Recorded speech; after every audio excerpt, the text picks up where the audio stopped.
lying to us outrageously ever since. Yeah, on 9/11, and I'll say this, and then I'll let Rashid say something too. What about the thermite, and how is it possible for steel to melt from the explosion of planes, and at the same time, passports drop down on the ground, unburned, unscathed, with all of the so-called terrorist names and pictures on them? How is that even possible? Yeah, it's crazy. The eyewitnesses talked about rivers of molten steel flowing beneath the rubble of the towers, and there was still molten steel there months later. Now, office fires cannot come close to melting steel. It can't happen.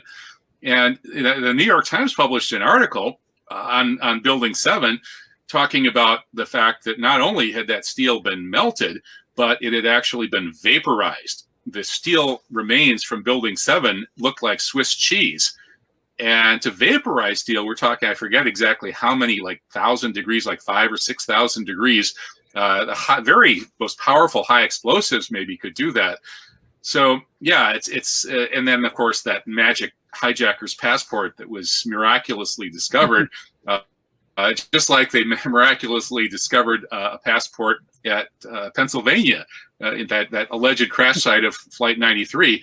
They planted their evidence in a really sloppy way around 9/11. I mean, the whole thing is just really sloppy. The guys they picked as the so-called hijacker pilots couldn't even fly Cessnas, much less big jets. And these guys were supposed to be pious Muslims, radical extremist Muslims.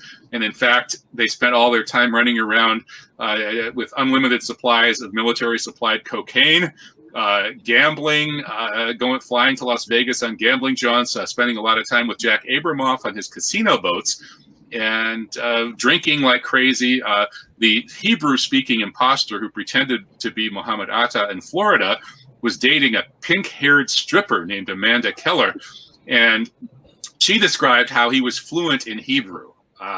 And she described how he was a loud-mouthed braggart and a psychopath who disemboweled her pet kitten. Now, the real Muhammad Atta was a very shy, quiet, and pious young man. So and he didn't speak Hebrew. So it wasn't the same guy. So basically, the way they planted their evidence around 9/11, it all totally fell apart.